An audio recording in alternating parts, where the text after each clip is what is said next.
La clase pasada aprendimos sobre los distintos mecanismos que existen para reclutar personal. Una vez que tienes a un grupo de candidatos postulantes para el cargo vacante, ¿qué sigue? El proceso de selección.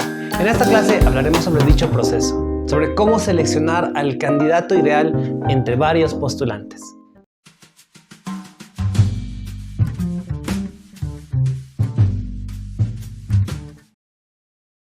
Manual de funciones. Como primer filtro, debemos comparar al perfil de cada candidato versus el manual de funciones del cargo vacante. Si bien profundizaremos en este documento en otra clase, de momento debemos señalar que si un candidato no cumple con los requerimientos mínimos o estrictamente necesarios para el cargo, debe ser descartado automáticamente. Por ejemplo, si buscas a un candidato que domine el inglés a un nivel C1, no puedes aceptar candidatos que posean nivel B2 ni inferior, ni aunque se comprometan a aprender en un mes. El manual de funciones señala claramente que el colaborador quien ocupe el cargo necesita cierto nivel del idioma o ciertos estudios o experiencia, requisitos, no por capricho de nuestra empresa, sino porque esos requisitos son fundamentales para que el colaborador pueda realizar sus funciones en condiciones óptimas. Ahora bien, podemos flexibilizar los requisitos en casos burocráticos. Por ejemplo, que tu candidato sí haya terminado la maestría o que sí haya dado el examen de inglés nivel C1, pero que su universidad o institución aún se encuentre tramitando el título o certificación. Como siguiente caso de flexibilidad o tolerancia en nuestro proceso de selección, podemos admitir a candidatos quienes se encuentran estudiando la maestría o están registrados para dar el examen de inglés C1. Sin embargo, si tenemos candidatos que sí cumplen con los requisitos a cabalidad, no debemos ser flexibles con otros candidatos. Los grados de flexibilidad serán considerados como medidas alternativas en caso de no haber captado candidatos ideales en primera instancia. Una vez aplicado este primer filtro, ¿qué sigue? Sistemas de puntuación profesional. Aquellos candidatos quienes sí cumplan con los requisitos mínimos para el cargo vacante, según lo estipulado en el manual de funciones, serán calificados de acuerdo a nuestro sistema de puntuación profesional. Dado que esta herramienta es compleja, importante y delicada, la desarrollaremos en otra clase. Pero para que tengas una idea preliminar al respecto, cabe señalar que se trata de brindar un puntaje a cada candidato en función a sus estudios y experiencia, entre otros factores. Este sistema debe haberse diseñado de antemano e idealmente debe ejecutarse de forma automática, cosa tal que evitemos sesgos y subjetividades. No podemos dar lugar a favoritismos. Gracias al sistema de puntuación profesional, podemos filtrar y preseleccionar a los mejores candidatos antes de realizar manualmente el análisis de hojas de vida. Reitero, dado que este análisis es más profundo, suele llevarse a cabo por analistas de talento humano. Esto significa que necesitamos preseleccionar candidatos, puesto que nuestro tiempo es un recurso valioso y limitado. Ya existen algunas opciones de inteligencia artificial para realizar este análisis cualitativo, pero aún no es lo estándar.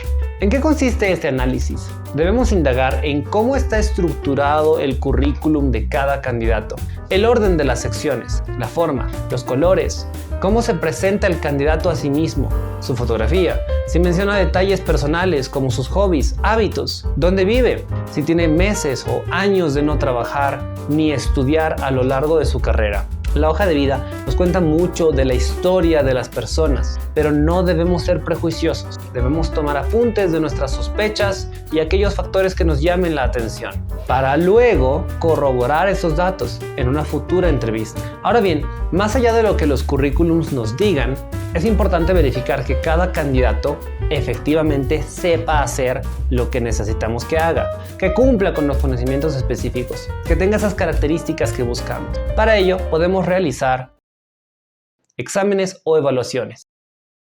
Primero que nada, es necesario aclarar que no debemos tomar exámenes a la ligera. Quien quiera que vaya a diseñar el examen debe ser experto en los temas o procedimientos a evaluar.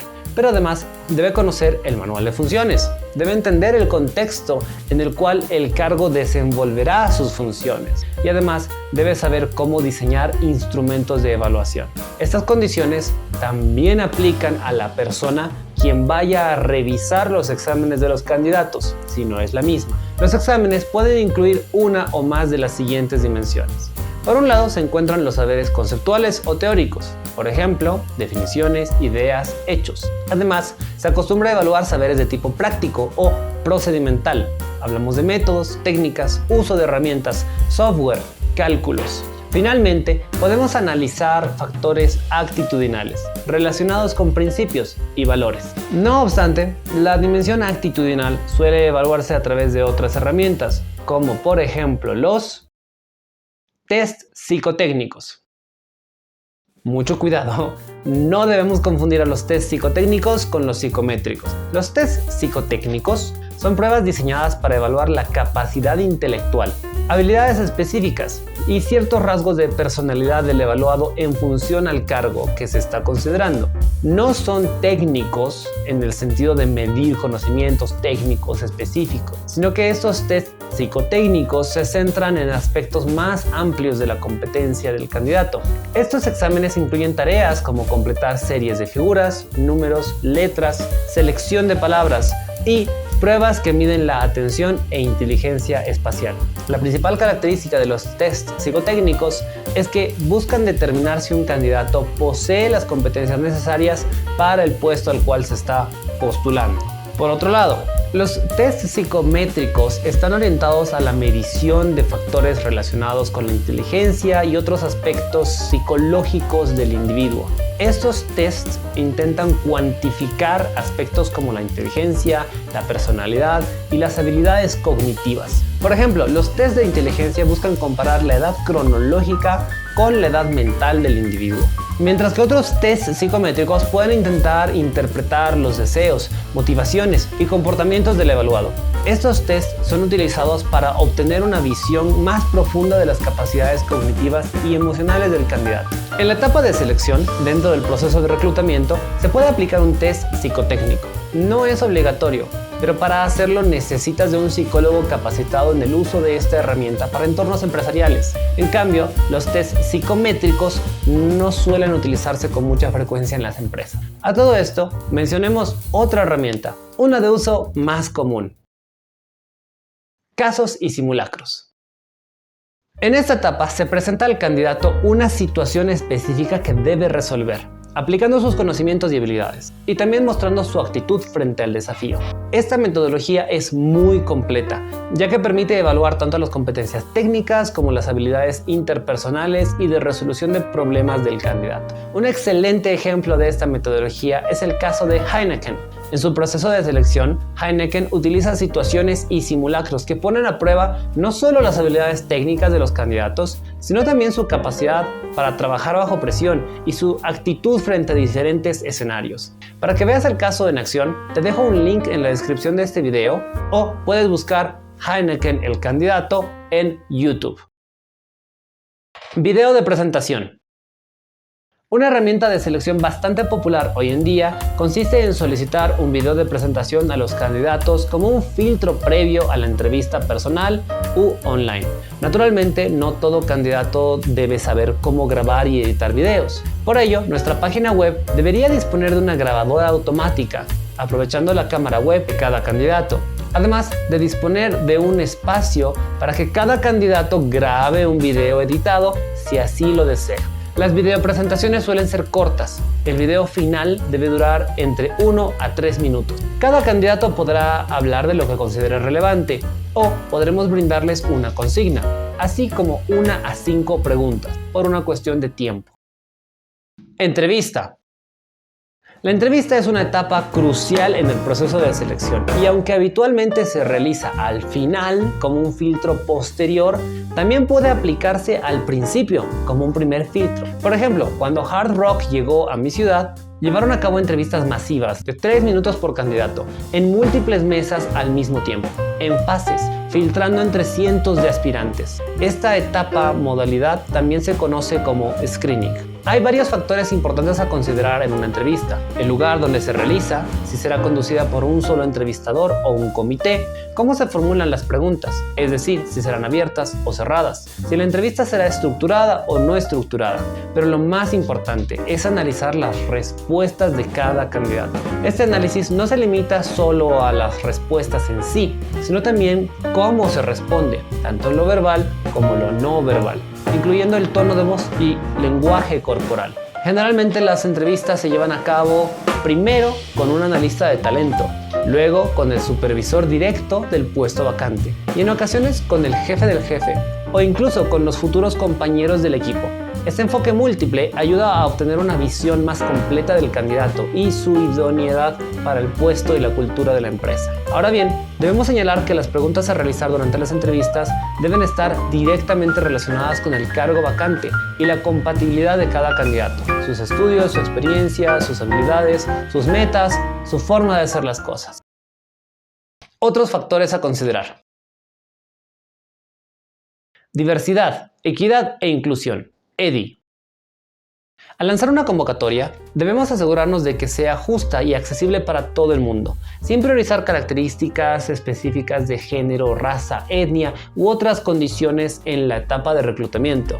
Hacerlo podría incurrir en discriminación, incluso si es positiva, y esto puede tener consecuencias negativas en nuestra gestión de marketing y relaciones públicas. Además, conlleva ciertos riesgos legales. Nuestro objetivo es atraer a los mejores talentos basándonos en sus competencias y habilidades. Si durante el proceso de selección nos encontramos con candidatos de diversas etnias, géneros u otras características, estos factores pueden considerarse como un recurso adicional, pero no como el principal criterio de selección. La prioridad en la selección de candidatos debe ser siempre la aptitud e idoneidad para el cargo. Meritocracia.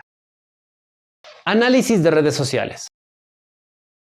¿Es válido echar un ojo a las cuentas de nuestros candidatos en redes sociales? De manera confidencial, sí, pero es importante manejar este análisis con cuidado y ética.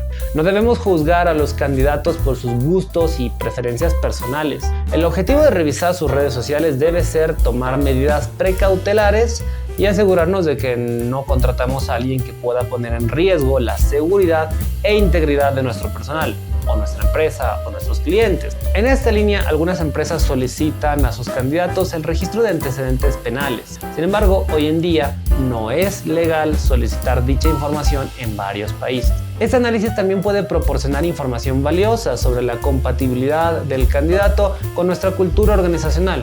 Por ejemplo, un candidato que comparte intereses y valores similares a los de nuestra empresa puede integrarse más fácilmente y contribuir positivamente al equipo. Pero reitero, debemos tener cuidado con este aspecto. Comunicar el resultado. Finalmente, es fundamental comunicar la decisión que tomemos, ya sea que contratemos a alguien o no. Lo correcto es informar a todos los candidatos que no estén siendo seleccionados, especialmente a aquellos que llegaron hasta las últimas fases del proceso. Esta práctica es una muestra de cortesía y profesionalismo y además contribuye positivamente a nuestra imagen institucional. Al comunicar a los candidatos que no han sido seleccionados, es recomendable proporcionar una breve explicación del porqué de la decisión. Esto no solo muestra respeto por su tiempo y esfuerzo, sino que también puede ofrecerles una oportunidad valiosa para recibir feedback constructivo que les ayude en futuros procesos de selección. Sin mayor detalle para esta clase, te invito a evaluar el sistema de selección de personal de tu empresa. Si gustas realizar algún aporte o consulta, yo quedo atento a la sección de comentarios. Y para seguir aprendiendo nos veremos en el siguiente video.